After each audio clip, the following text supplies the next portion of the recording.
today, we witness an impressive diversity of primates.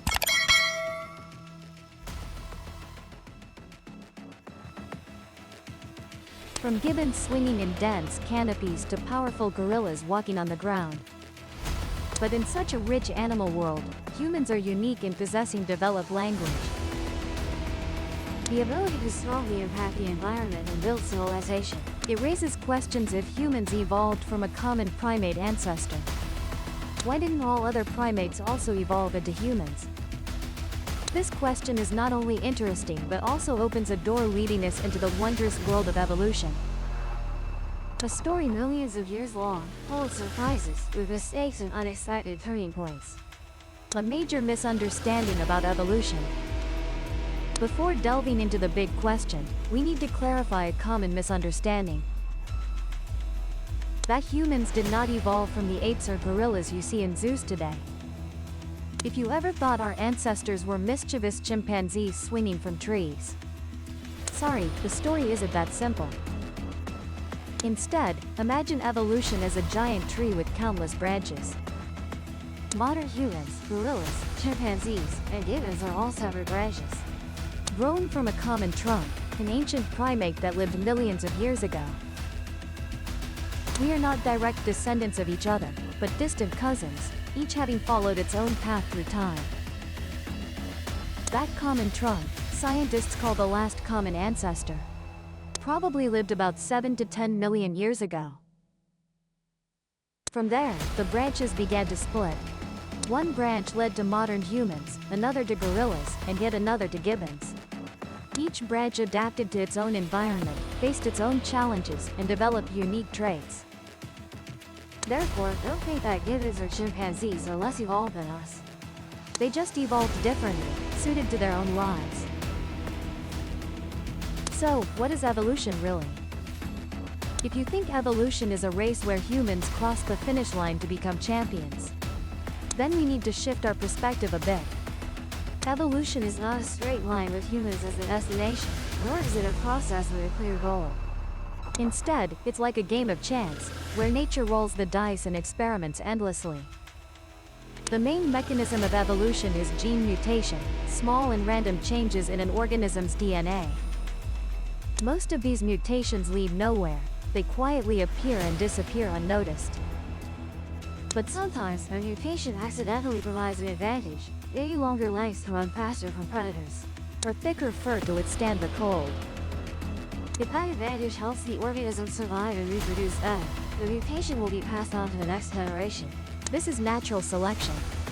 But importantly, what is considered an advantage depends entirely on the living environment. A gorilla with strong muscles and thick fur is a champion in the African rainforest, where it needs to climb and endure harsh climates. Meanwhile, our ancestors developed large brains and the ability to walk upright. Traits extremely useful when adapting to arid grasslands or hunting in groups. Gibbons evolve into humans? Because they didn't. The gibbons' environment, the dense forests of Southeast Asia, allowed them to develop traits like long runs for swinging, loud calls for communication, and an arboreal lifestyle to avoid predators. They succeeded in their own way, without needing to become human. Now, let's travel back in time to look at the bigger picture of evolution. A complete picture.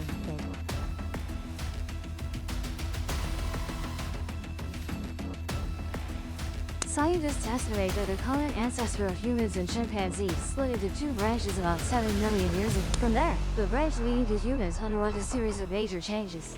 Let's meet a few important ancestors of humans on this journey. 1. Sahelanthropus chidensis lived 7 million years ago.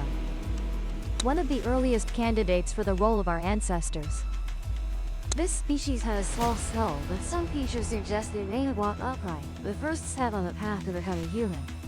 It is the species Australopithecus afarensis, from 3 to 4 million years ago. Do you remember Lucy, the famous skeleton discovered in Ethiopia? Lucy belonged to this species, with an upright posture but a brain still small, more ape-like than human. It is the species Homo erectus, living from 1.9 million to 110,000 years ago. A crucial leap with a larger brain, the ability to use tools, and even fire. This was the first species to leave Africa to explore the world. Meanwhile, other branches leading to chimpanzees and gorillas also have their own stories. But their fossils are rarer, making reconstructing their history much more difficult. This leads to the reality that we still don't know every detail. The evolutionary timeline is full of gaps, hypotheses, and even fierce debates among scientists. But one thing is certain, evolution never stops. It is still happening even in your body and mind, though those changes are too small to notice in a human lifetime. Imagine nature as a strict teacher, always setting harsh tests for its students, the living species. Those who pass the test get on, those who don't are eliminated. And that test is not the same for everyone. In ancient Africa, as forests gradually turned into vast grasslands due to climate change, our ancestors faced new challenges. Walking on two legs helped them see farther over tall grass, while a gradually enlarging brain allowed them to invent tools and coordinate hunting. Meanwhile, gorillas remained in the deep forests, where large bodies and muscular strength were key to survival. What about gibbons? They chose an arboreal life in humid tropical forests. Long horns, flexible bones, and brachiation ability help them move easily through the canopy, avoiding ground predators. Their environment did not require large brains or upright posture, so they did not develop those traits. This story shows us that evolution is not a path to perfection in the human sense. It is simply adaptation for survival. The gibbon skilled at swinging through trees or a gorilla powerfully protecting its troop is just as perfect as we are typing on keyboards or launching spacecraft. Looking at human achievements, from the Egyptian pyramids to the internet, it's easy to think we are more evolved than other primates. But what does science say? More evolved. Evolution has no hierarchy, no ranking. Each species is optimized for its own environment. Chimpanzees have superior visual memory compared to humans. Gorillas possess extraordinary strength. Gibbons have remarkable dexterity. We have large brains and complex language, but that doesn't mean we are better, only different. Try to imagine, if one day Earth were covered by dense forests again, would humans still be the kings of all species? Or would we be clumsy compared to the primates accustomed to arboreal life for billions of years? Evolution is a long journey with no endpoint, no fixed goal. Humans, gorillas, and gibbons, we are all characters in the great book of life. Each holds its own page. Next time you unconsciously hear a gibbon's call in the forest, or see chimpanzees playing in a documentary, smile and think that we are relatives, but we have chosen different paths. And who knows, perhaps somewhere in the future, a new branch will split off again, continuing the marvelous story of life.